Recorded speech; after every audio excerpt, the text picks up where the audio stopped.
ఉంటుందంటే, సో మేము ఇచ్చిన ఆర్డర్ ఎంత, అది ఏ టైంలో డెలివరీ ఇవ్వాలి, అండ్ ఆ ప్రోడక్ట్ గురించి డిస్క్రిప్షన్ అనమాట. సో ఆ ప్రోడక్ట్ ఒక్కొక్క సైజ్కి లెంత్ ఎంత ఉండాలి.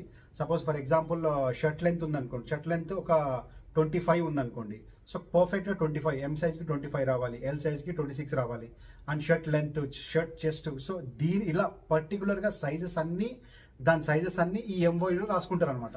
ఒకవేళ ఈ సైజెస్కి తగ్గట్టు లేకపోతే, ఆ ఎంఓయూలో తగ్గట్టు లేకపోతే ఆ పీస్ అనేది రిజెక్ట్ అయిపోతుంది అనమాట. సో ఇలా రిజెక్ట్ అయిపోతుంది కాబట్టి ఈ గార్మెంట్స్ కూడా ఏం చేస్తారంటే ఫ్రెండ్స్, వీళ్ళు 1 lakh పీసెస్కి సరిపడే క్లాత్ కాకుండా 1,10,000కి సరిపడే ఫ్యాబ్రిక్ అనేది పర్చేస్ చేసుకుంటారు అనమాట. సో వీళ్ళిద్దరు కాకుండా ఒక షర్ట్ మ్యానుఫ్యాక్చర్ కంపెనీ వాళ్ళతో కూడా టైఅప్ అవుతారు.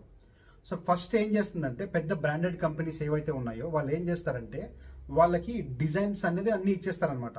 అంటే వాళ్ళకి ఫ్యాబ్రిక్ డిజైన్స్, నాకు ఇలా డిజైన్ కావాలి, సపోజ్ ఫర్ ఎగ్జాంపుల్ ప్లెయిన్లో ఇలా కలర్ అని చెప్పేసి క్లాత్ శాంపుల్ కూడా ఇచ్చేస్తారు. సో ఫ్యాబ్రిక్ తయారు చేసే వాళ్ళతో కూడా గార్మెంట్స్ వాళ్ళతో టైఅప్ చేస్తారనమాట. ఫ్యాబ్రిక్ తయారు చేసే వాళ్ళతో 1,10,000 పీసెస్ రెడీ అయ్యేంత ఫ్యాబ్రిక్ తెచ్చుకుంటారనమాట. ఎందుకంటే వాళ్ళకి సమ్ మ్యానుఫ్యాక్చరింగ్లో డిఫెక్ట్స్ వస్తాయి ఫ్రెండ్స్. లైక్ ఫర్ ఎగ్జాంపుల్ ఎట్లంటే హ్యాండ్ లెంత్ ఎక్కువ వచ్చేయడం, లేదా తక్కువ రావడము. ఒకవేళ ఎక్కువ వచ్చినా ఏం కాదు, కానీ తక్కువ వస్తే మాత్రం మళ్ళీ ఏం చేయలేమన్నమాట, ఆ పీస్ కంప్లీట్గా రిజెక్ట్ అయిపోతుంది. సో రిజెక్ట్ అయిపోతే ఈ బ్రాండెడ్ కంపెనీస్ కూడా ఏం చేస్తాయంటే,